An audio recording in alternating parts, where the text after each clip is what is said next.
Open Bible Stories. Story 15, The Promised Land.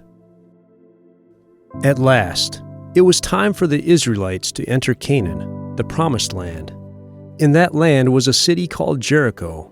It had strong walls around it to protect it. Joshua sent 2 spies to that city. In that city lived a prostitute named Raab. She hid these spies, and later she helped them to escape from the city. She did this because she believed God. They promised to protect Raab and her family when the Israelites would destroy Jericho. The Israelites had to cross the Jordan River to enter into the Promised Land. God told Joshua, "Have the priests go first." When the priests started to step into the Jordan River, the water upstream stopped flowing, so the Israelites could cross over to the other side of the river on dry ground.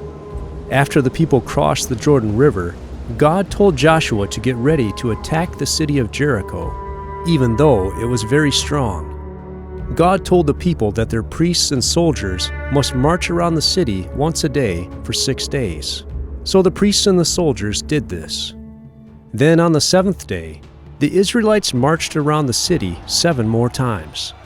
After they had marched around the city for the 7th time, the priests blew their trumpets, and the soldiers shouted. Then the walls around Jericho fell down. The Israelites destroyed everything in the city as God had commanded.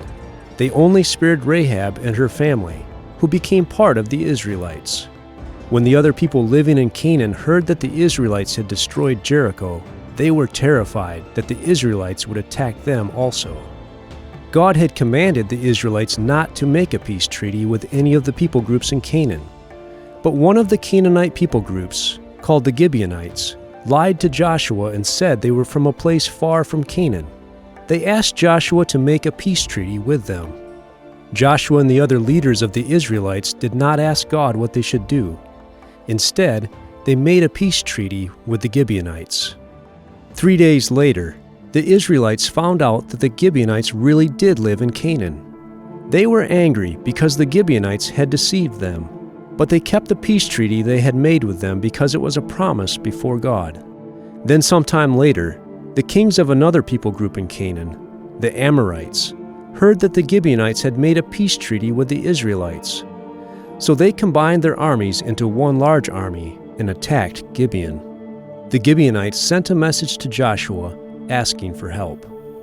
So Joshua gathered the Israelite army, and they marched all night to reach the Gibeonites.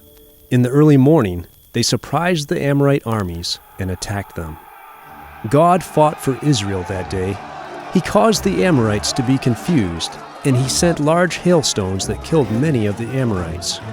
God also caused the sun to stay in one place in the sky so that Israel would have enough time to completely defeat the Amorites.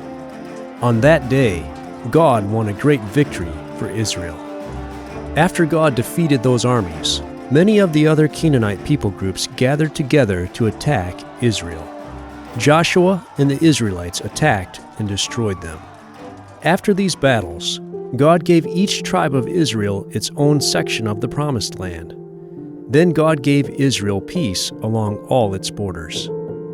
When Joshua was an old man, he called all the people of Israel together. Then Joshua reminded the people that they had promised to obey the covenant that God had made with the Israelites at Mount Sinai.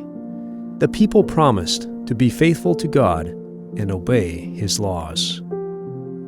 A Bible story from the book of Joshua, chapters 1 through 24.